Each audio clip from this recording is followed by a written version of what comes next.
ইতিহাস হয়ে থাকবে ২৬শে এপ্রিল ২০২৫।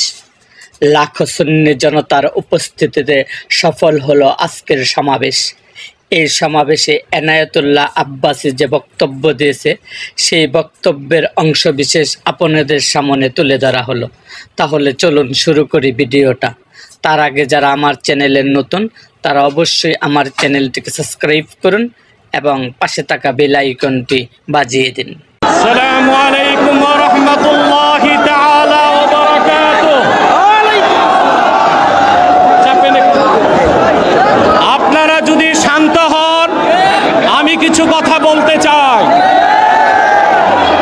আজকে নির্যাতিত নিপীড়িত ফিলিস্তিনি মুসলমানদের স্বাধীনতার দাবিতে শত প্রতিবন্ধকতার পরেও আপনারা যে উপস্থিত ঘটিয়েছেন আজকের এই ঢাকা শহরে, যদি কোনো বাধা না আসতো তাহলে সরোয়ারদের মতো 10টা উদ্যানেও মানুষ জায়গা দেওয়া যেত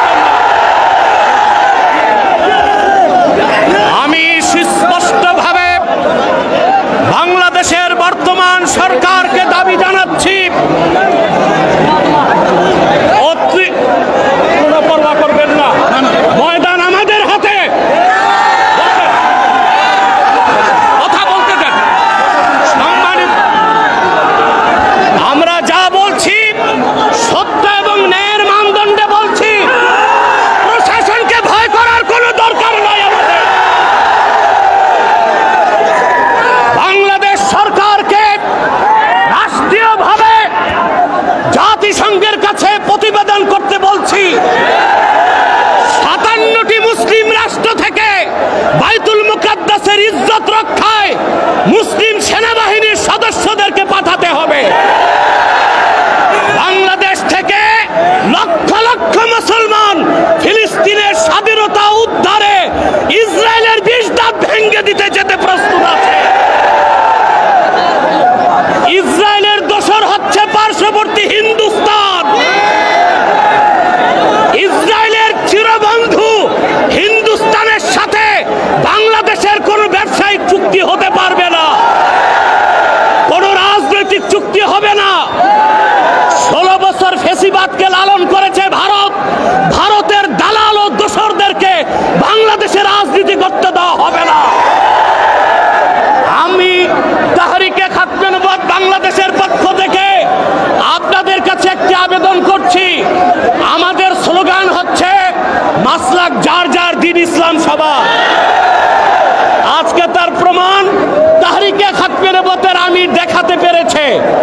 সম্মানিত সুধী, আমি একটি আহ্বান করছি, কুখ্যাত কাফের কাদিয়ানীদেরকে রাষ্ট্রীয়ভাবে অমুসলিম ঘোষণার দাবিতে সকল মাসলাকের মুসলমানের নেতৃত্বে তাহরিক সরওয়ার দিতে বাংলাদেশের ইতিহাসে বৃহত্তম মহাসমাবেশ করতে চায়।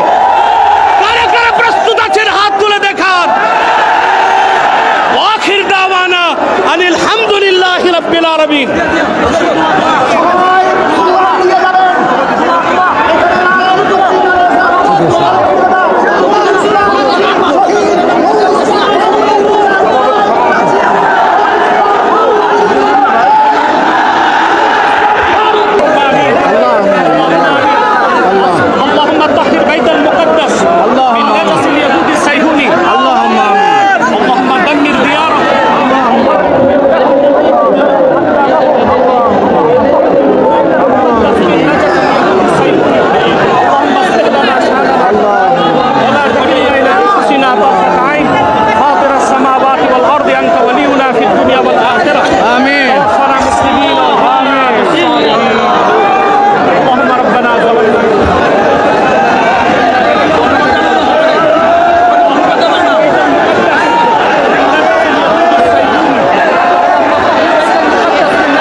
আমাদের প্রোগ্রাম আজকে সফল হয়েছে এবং সুস্থ